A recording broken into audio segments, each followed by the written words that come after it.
Hello, fellow Nigerians. Even if you are not in Nigeria out there, I'm sure you've been watching social media. You all know this channel. We don't do sentiments.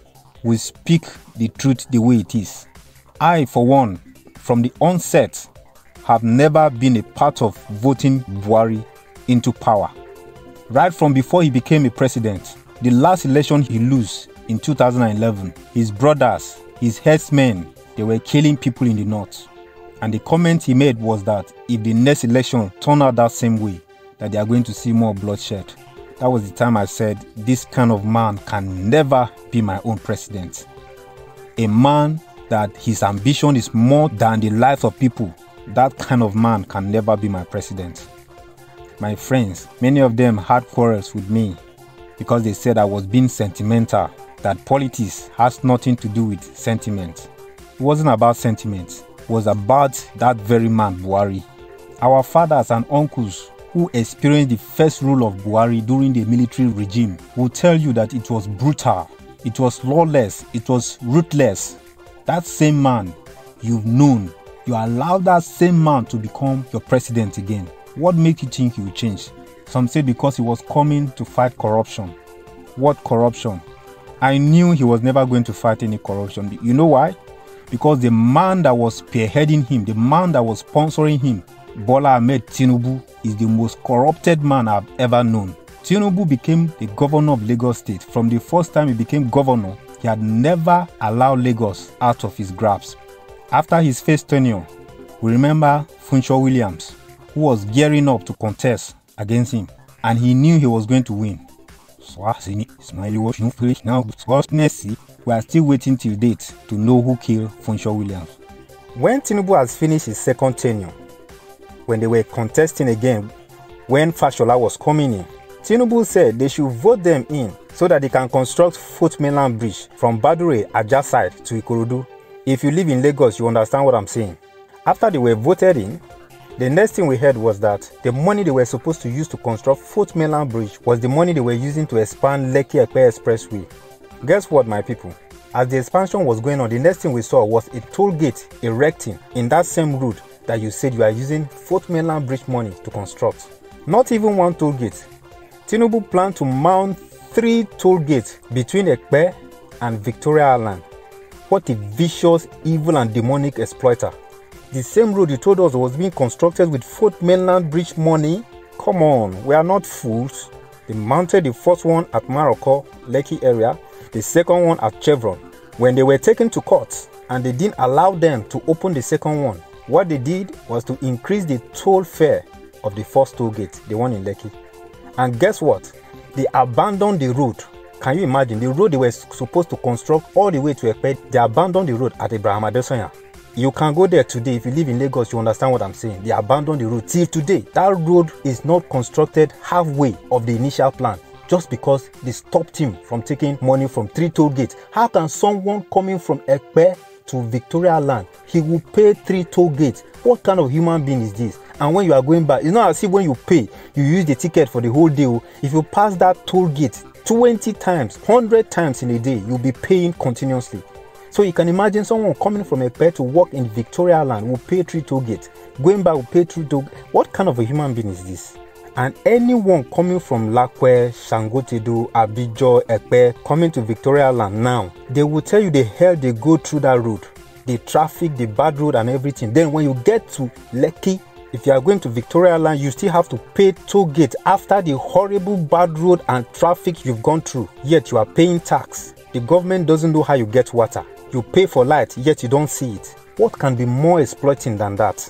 If you want your child to go to a good school, you have to pay through your nose, because the private schools are not easy, because they are taxing them. Guess what?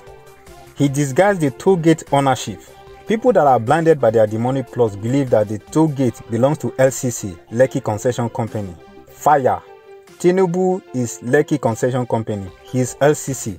Finally, just so you know, there's another toll gate inside Lekki that crosses to Ikoyi, which is double the fare of the Lekki toll gate.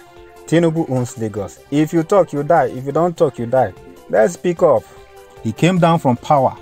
Even during the time of Fashola, Tinubu has been in control.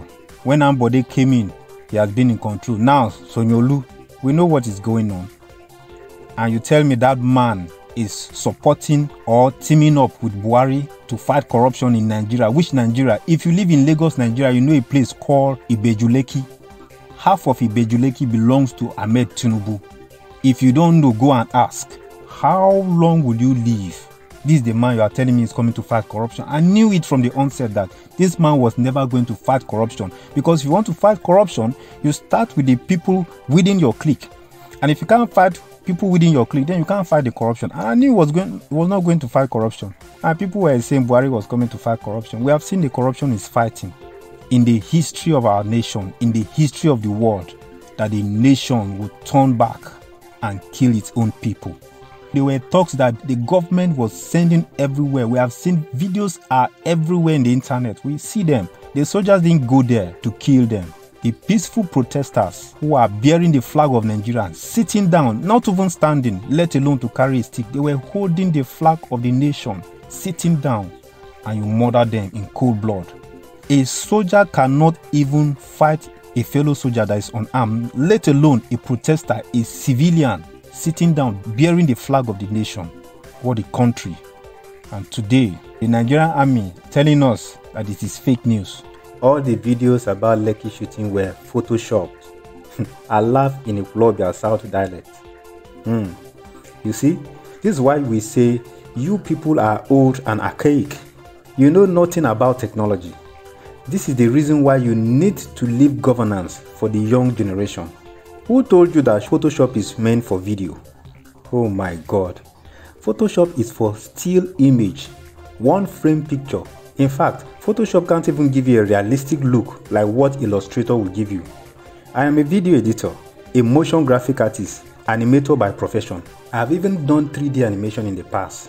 Mr. Army, the evidence we got from the Lekki shooting were not still image. They are called footages, video clips. They don't use Photoshop to do that. Ask Hollywood how they do their CGI movies. Photoshop is for 2D images. Something people were watching live on Instagram. Even CNN was trying to speak with DJ Switch live. Come on, Photoshop, action videos. Even if you want to do CGI, they are made from software like Maya, which is a 3D software among others. When you want to tell lies of what is not your field, please consult experts in that field. You should have called me first. Anyways, don't mind me, I believe you. But this is the question I will ask the military. Please, when Sanwo-Olu, the governor of Lagos State, on Wednesday morning made a statement that the situation at the toll gate were directed by forces beyond his powers, what situation was he referring to? The Photoshop situation? Second question, who were the wounded people that Sanwo-Olu visited in the hospital that he promised to pay their hospital bill? Photoshop from Lekki shooting? Come on. Nigerian army, if you people have contacted me, I will have coined a better life for you people. This piece alone and the action of the president has just revealed to us that you people know everything about Lekki toll shooting. It was plotted by all of you. You can as well tell us that SARS has never killed anyone before.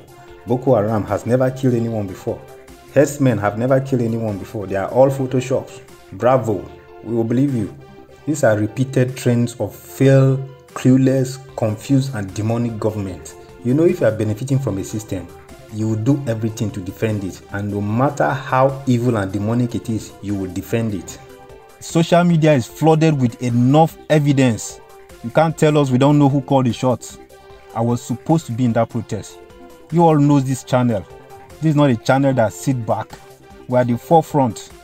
We only die once. Nobody died twice. I would have been there, but I wasn't there because I traveled. I was out of Lagos. However, do you know they were monitoring me? My phone number was being monitored.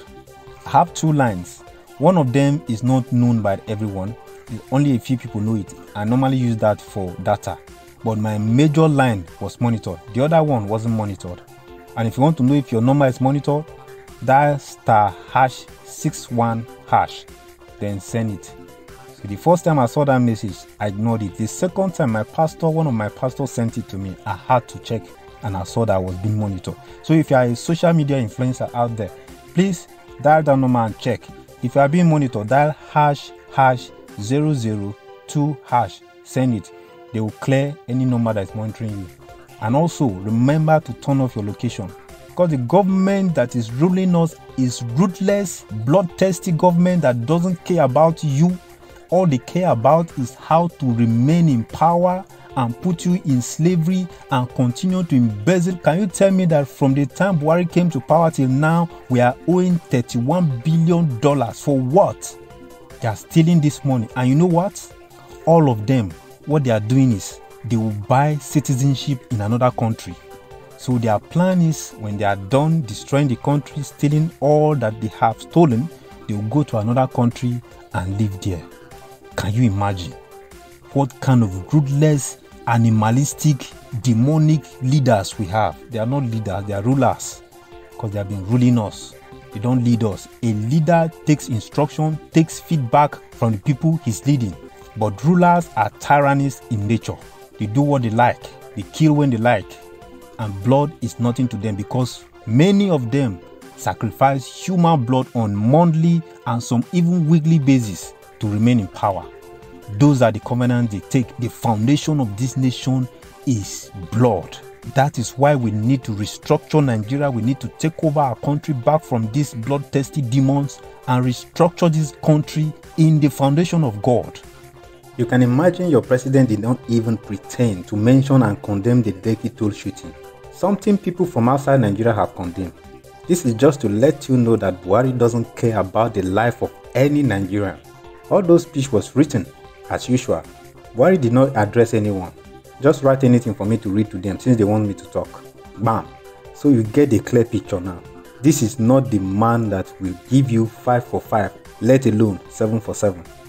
Then for Sanwo-Olu, my question to you is this. Who turned off the light at the Lekki Toll? Was all the light in Lagos State turned off because of the curfew? Second question, the LED advert screen that was turned off, were all the LED advert screen in Lagos turned off? Third question, during the COVID-19 curfew, was this how you people normally turn off the light at the Lekki Toll gate, remove the infrared camera, and turn off the LED screen? We can't hide the truth now, please. The wickedness exhibited by the current leaders is non-negotiable. I'm sure we have all seen the warehouse of the COVID-19 palliative that people stashed away to let the masses die of hunger. Please, I want to ask a question. Is it that these people stashed this food away in a 600 feet by 600 feet warehouse so that they and their family members can benefit from it? No, I don't think so. It's just shared wickedness.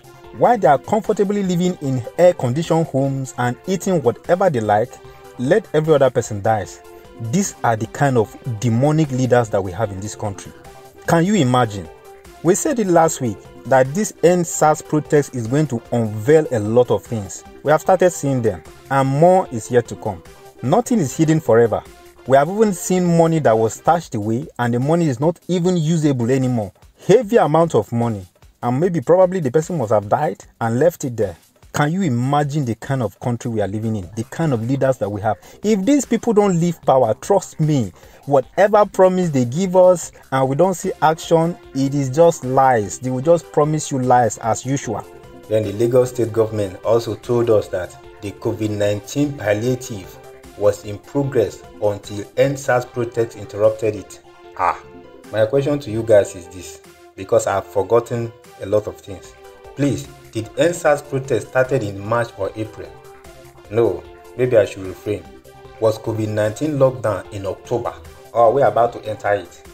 These youth are 15 times more intelligent than all of you. Please, sometimes you should just keep quiet. Like Buhari should have just kept quiet. Before they finish telling you lies, you know it's lies. Take a look at this tweet. It says, in the next few days, government is going to jailbreak many prisons, burn many police stations, send talks, blah blah blah. The link to this tweet is in the description of this video. This was tweeted on the 19th of October. Lekki Toll massacre was on the 20th of October. Jailbreaking in Lagos and all the burning and destruction of banks, malls, business areas and other places took place on the 21st of October, which means this tweet came 3 days before all these burnings. Take a look at the destruction in Lagos. People will say it is the protesters. These are not protesters. I'm sure we have seen several videos on social media where people in suits, government officials in Prado jeeps and Hummer buses are directing hoodlums and thugs on directions to go and destroy. We have all seen that. So you can't tell me that all the burning and destruction of public places, banks, malls and all of that was protesters. It was never protesters. This was the initial plan of the government to hijack the protest and turn it into something else so that they can target a state of anarchy. We know no protester did that. This was their plans. They can't confuse us. All these talks they are using, I wish they were even paying them something good. Some of them are paid just 500 naira, like one of those guys that they caught. They said they paid him 500 naira to go and risk your life. And because most of these northern youth, they don't understand English. We don't even know what they are telling them. They could be telling them that some group of people are trying to overthrow Buhari. At least, if they understand English, they could go on social media or even watch the news to gather information that this struggle is for them. But as we said in our previous video, how can you have a school that teaches people in Hausa language in the 21st century, if not that you want to keep them in bondage so that you can use them like what we've seen during this protest? Nobody can help the northern youth except someone from the north stand up and say it's enough. We can no longer have Hausa schools. Let the school teach English and let Hausa be a major subject like what we have in Lagos. All the government schools teach in English, but Yoruba is a major subject. Other than that, the northern youth will remain a major weapon in the hands of their leaders and politicians, and they do that deliberately. Every youth, please get your voters card. We said it in our previous video. 2023 election is a game changer. It's not game as usual. Nigeria, we must take back our country. One Nigeria.